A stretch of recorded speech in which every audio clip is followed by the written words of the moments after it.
la importancia de la geografía en la creación de la Grecia antigua. Hola a todos, amigos de la historia. Bienvenidos al estreno de este nuevo espacio, donde inauguramos la serie de vídeos dedicados al mundo clásico, es decir, a la antigua Grecia y a Roma. Para empezar este viaje necesitamos hacer un pequeño esfuerzo y borrar de nuestra cabeza el mapa de los países modernos. Si queremos entender de verdad este pueblo, no podemos pensar en Grecia como un simple estado, sino como el mundo egeo. Estamos ante un inmenso escenario que conecta tres mundos.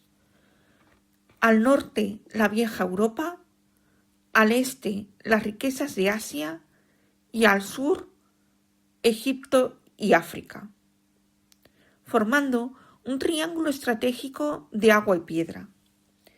En este primer vídeo vamos a descubrir cómo el suelo que pisaban obligó a los griegos a inventar la política, la navegación y una forma de vida que todavía hoy nos define. Si sobrevolamos la península balcánica, que es el corazón continental de esta cultura, lo primero que nos golpea es su relieve accidentado, donde el 75% del territorio son montañas escarpadas.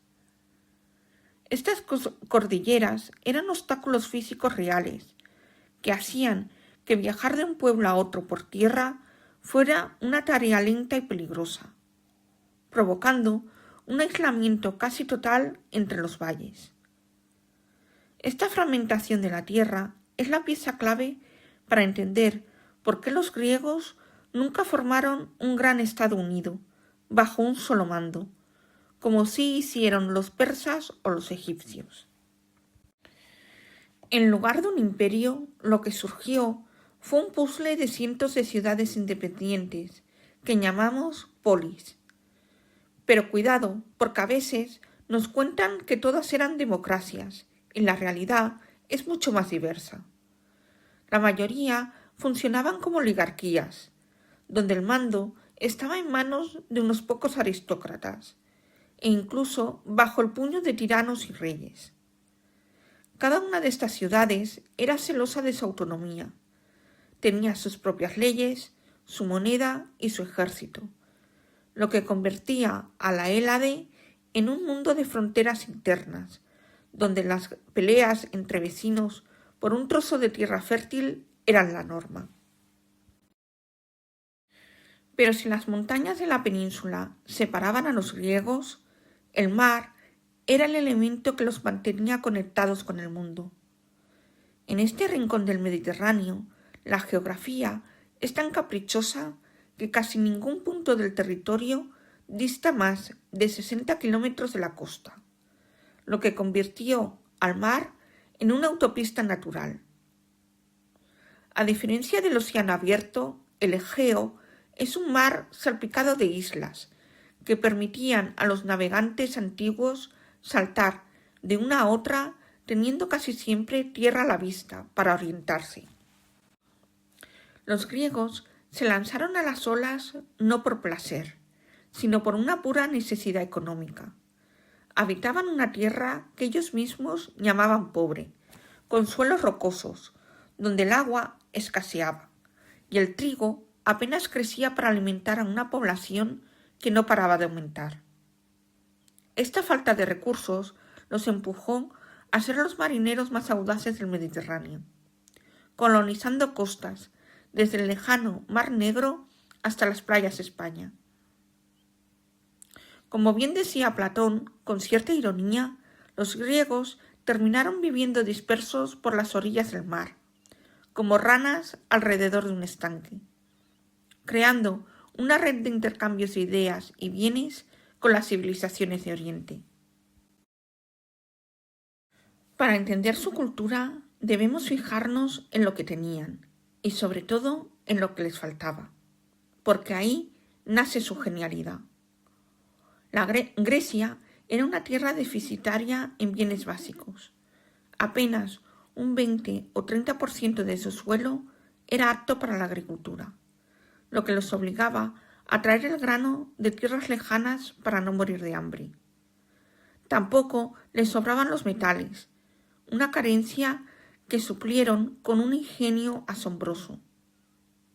Aprendieron que para conseguir lo que necesitaban debían ofrecer algo mejor a cambio.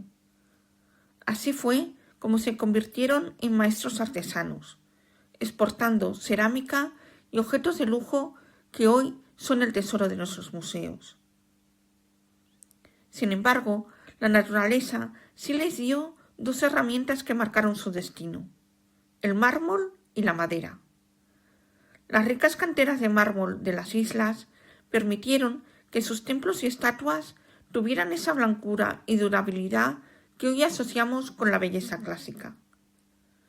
Por otro lado, los bosques de sus zonas montañosas proporcionaron la madera ligera indispensable para construir los trirremes, los barcos de guerra que les darían la hegemonía absoluta en el mar. En definitiva, la escasez del suelo no fue una maldición, sino el motor que convirtió al comercio en el pulmón de su civilización. El clima mediterráneo, con sus veranos largos y secos, terminó de esculpir el carácter social de este pueblo. El campo griego permitía el cultivo de la llamada tríada mediterránea: el cereal para el pan, la vid para el vino y el olivo para el aceite, que crecía incluso en los suelos más rocosos. Pero el verdadero regalo del clima fue la vida al aire libre, lo que determinó cómo se organizaban. Las casas de los griegos eran generalmente modestas y cerradas, porque para ellos lo importante sucedía fuera, en los gimnasios, en los teatros y sobre todo en el ágora o plaza del mercado.